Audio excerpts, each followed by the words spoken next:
They are scolding me. Hello, everyone. Hola a todos.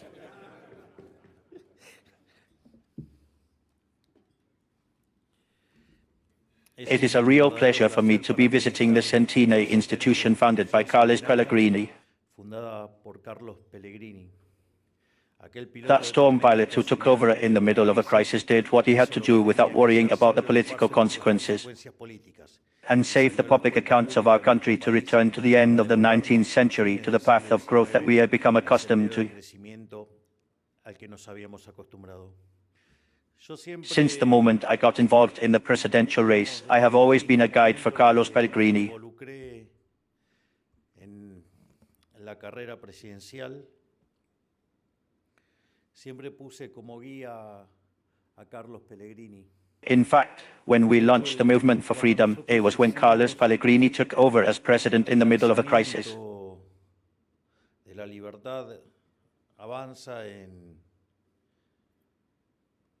lo que fue nuestra carrera hacia la banca de diputados. Fue cuando justamente asumía el doctor Carlos Pellegrini como presidente en el medio de una crisis. That day we said that the process of national reconstruction began, which was the moment in which we were going to start taking the first steps to return to Argentina. Íbamos a empezar a dar los primeros pasos para volver a la Argentina grande nuevamente. It was always an inspiration because Pellegrini did what he had to do. Una inspiración, porque Pellegrini hizo lo que había que hacer. At that time it was much more complicated because the times in which the information traveled made things that had to be done pay high costs. Los tiempos a los cuales viajaba la información hacía que hacer las cosas que había que hacer se pagaran costos más altos. I remember that when Pellegrini left office, he decided to leave for the Congress. He lived a few blocks from the Congress. Cuando Pellegrini deja el cargo, decide salir por el Congreso, vivía a pocas cuadras del Congreso. And one of his assistants told him, "Don Carlos, don't go out here because there are people who are angry."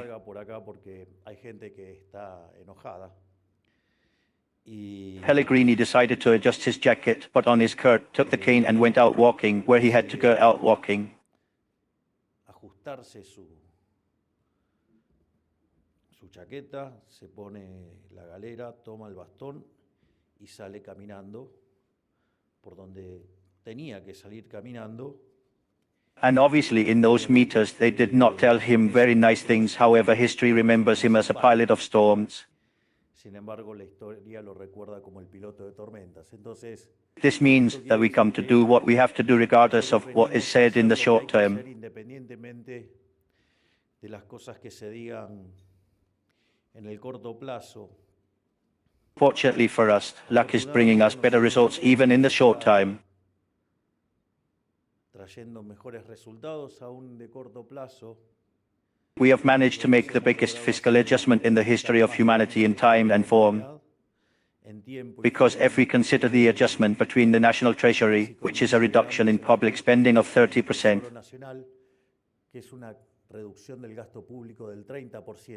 there are no records of such adjustment in the period, let's say, except that there are 24 cases in the history of the world.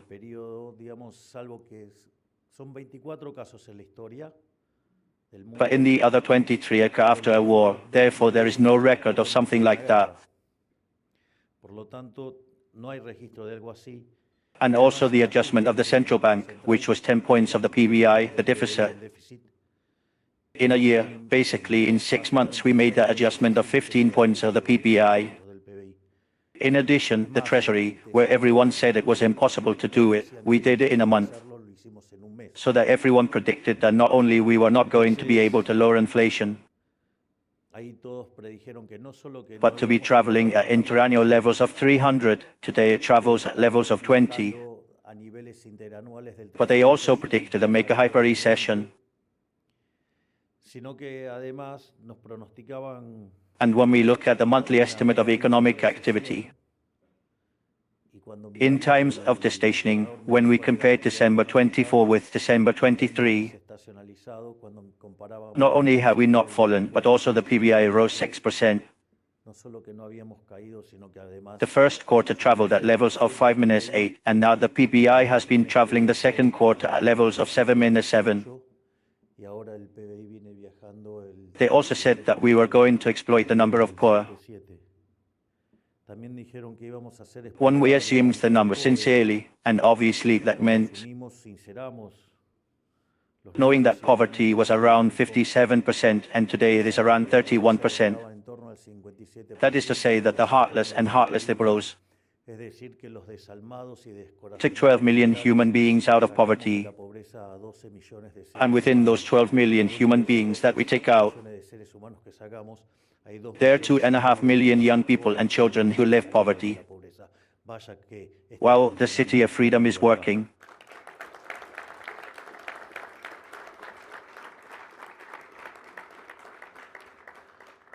but well, it seems that for the status quo everything is wrong. But we are going to continue to be neighbors and continuing to make Argentina great again. In short, it is in honor of the founder of this club that I would like to take the opportunity to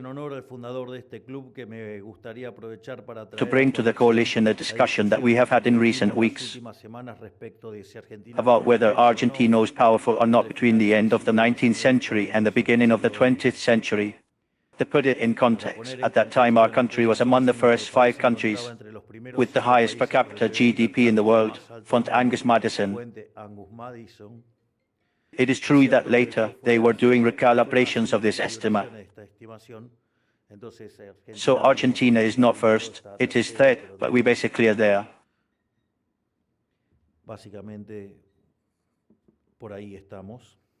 We reach a total gross domestic product superior to the sum of Brazil, Mexico, Paraguay and Peru together, and we got to have an even higher per capita GDP than that of the United States. Although we were a young country, our population was growing at steady pace.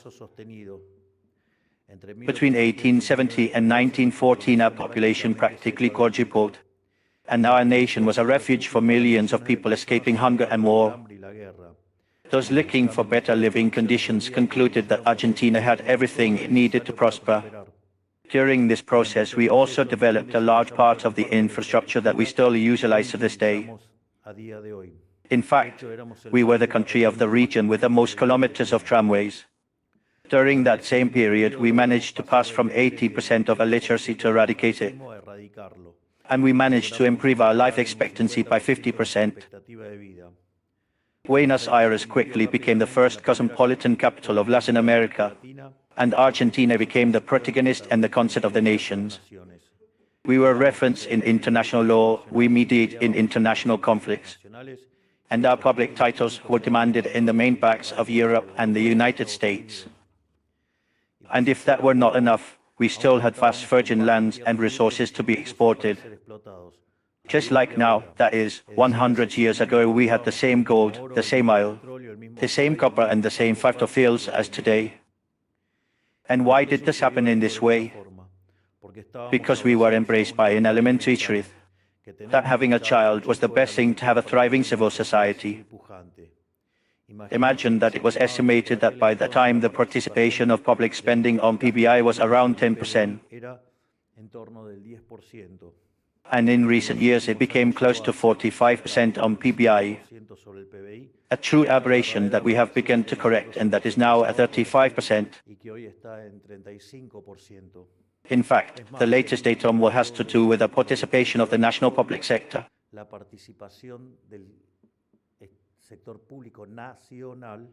is at the lowest level since 2007.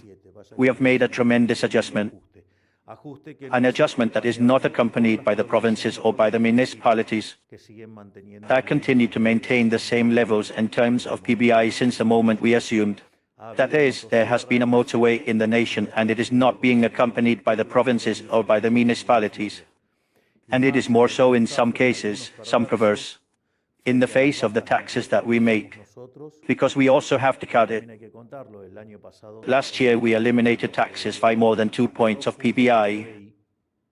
Some provinces take advantage of those losses that we make at the national level, to raise taxes at the provincial level or at the municipal level. That period was not only highlighted for having a thriving civil society, but also especially for having a social and economic elite at the height of the time. That was the spearhead of national growth. In the distance, both Pellegrini and the Jockey Club are a clear example of what I say. However, this virtuous path of growth stopped when the model of freedom was replaced by the model of the present state, a model that did nothing but put the car in front of the horse, draining our society of resources in the economic, while in the cultural it was proposed to replace private initiative men for the state initiative and failed miserably. This led to the creation of the famous caste, which were the ones that year after year tried to replace society for the state. Where before we had dreamer elites who invested in risks to create innovative solutions, knowing that they could have the fruit of their work, we went to have friends of power entangled in commercial models, depending on coercion and their houses. Where before we had a culture of effort in which study and work were protagonists, we went to have a culture of despair where the school standards were systematically lowered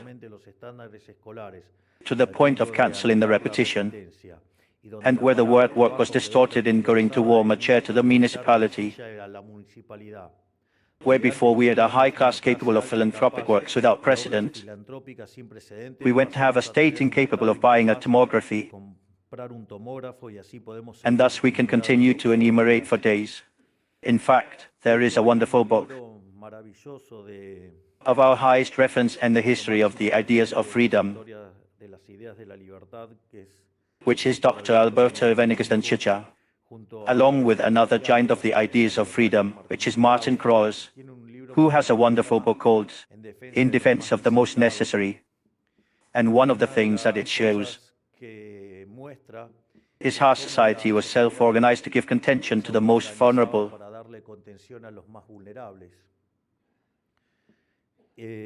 which clearly, when that help was replaced by the state, it obviously led to clientelism, and his professor Huerta de Soto is usually denied. The help to the poor generates the poorest. That is to say, when the state does this, instead of contributing to get them out of that situation, they sink them in that situation. That is why one of our policies focused on growth, and from the first moment was the policy of human capital. That is, we have a macro strategy that is built on the idea of fiscal balance, the fixed amount of money, and the flexible type of change. Let's say something that we did by getting out of the sepulchre, and basically that was done prior to healing the balance of the central bank.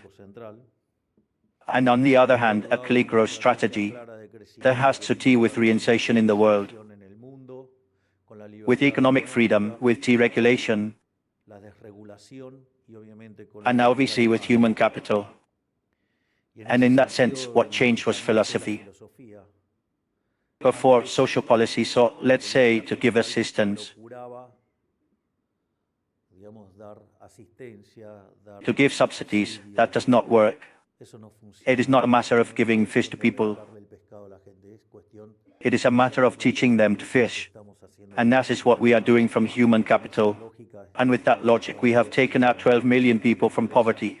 And we are at levels, let's say, that had not been seen in Argentina for a long time, but returning dignity to people, something that clearly many governments have not wanted. Obviously, as a consequence of that defeatist mentality, today the political discourse is popular. The denial, which we were once important, is that it is precisely basically denying that golden Argentina, that wonderful Argentina, is also a way of denying the strenuous failure of the status model. In fact, there is an economist named Federico Domings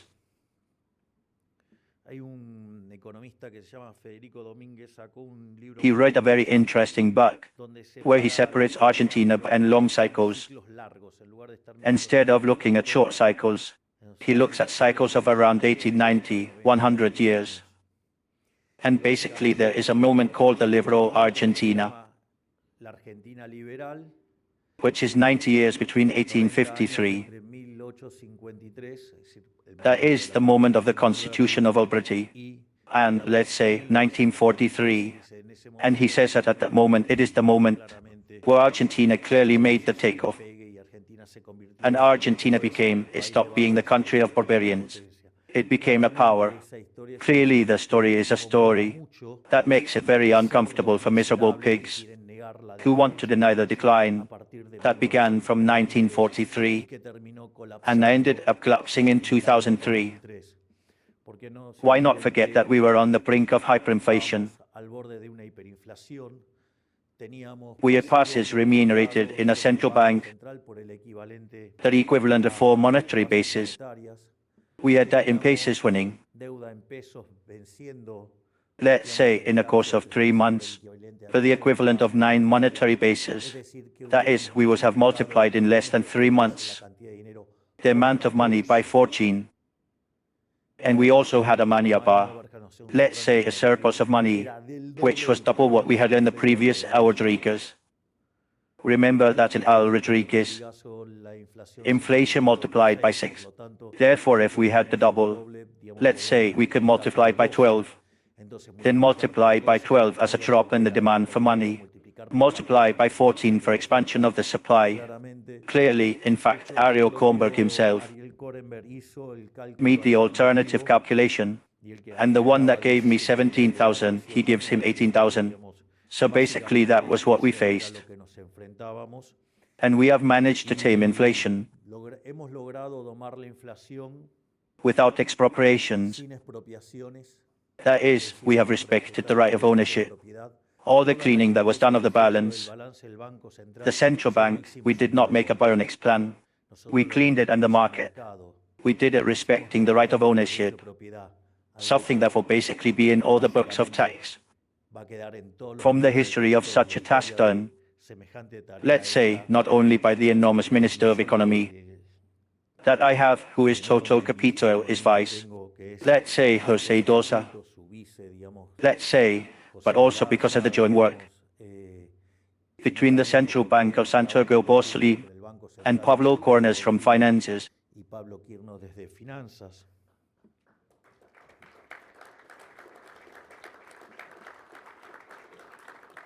In addition, we did it without price controls. We did it without fixing the type of change. And we did it in an honest way.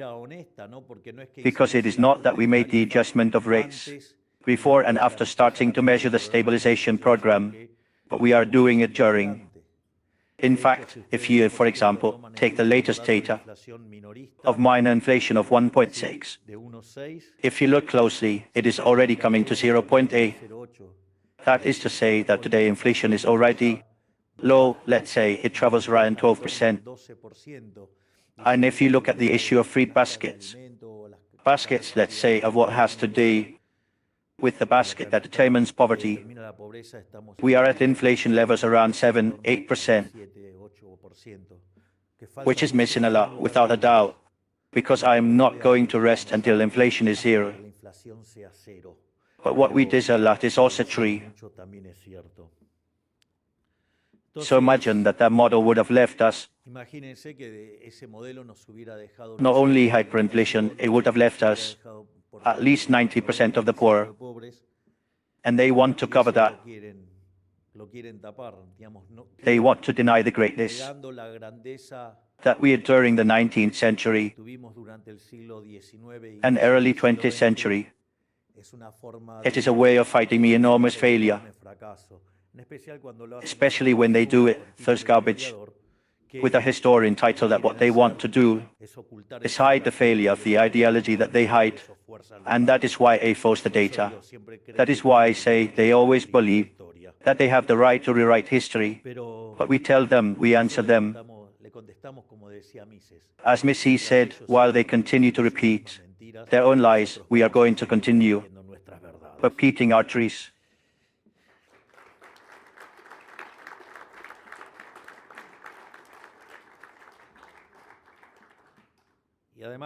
And also the problem does not happen simply because it is a lie, constantly repeated to erase our memory.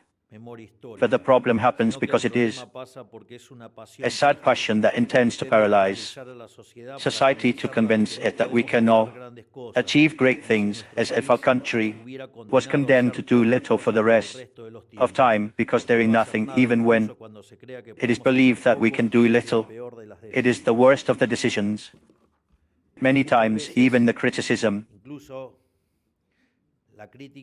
if we were actually a power or not, is given by people who at the same time oppose the exploitation of our resources under labels such as Scipio or Vendapatria. The only possible conclusion of this is that in reality they are not really interested in whether we were powerful or not, but they are interested in us never being. That is why they focus their efforts on discussing the etymology of the word power instead of accompanying us in the discussion of how to return to being one of the 5 most powerful economies in the world. This seems to be a superficial discussion of social networks, but it is not. It is a discussion about the Argentine soul. And today, more than ever, it is especially important that we defend this epic legacy. Why? Because as a country we are going through a bisagra moment in our history. We are returning to the model of freedom, the model of abundance and the generation of wealth. And we are leaving aside the mentality of scarcity and redistribution that so much damage has done to this beautiful nation. That is why it is time to meet again with the spirit that characterizes Carlos Pellegrini, because it is time for society and especially the elites to regain the courage to dream. That is why I cannot think of a better place than this to mention these issues, because it is time to be the spearhead of this new country. Now that it is time to take risks, invest, and create, like our grandparents and great-grandparents. You are the ones in charge of carrying the torch that was given to you. You are the ones who have the capital, the time, the contacts, and the knowledge to begin to rebuild Argentina. If we did not dream on our own with a prosperous Argentina, the bad guys are going to dream on our own. They only dream of nightmares of misery and suggestion, which is what we have been accustomed to for the last 100 years. In short, may God bless the Argentines. May the forces of heaven be with us, and long life freedom. Thank you very much.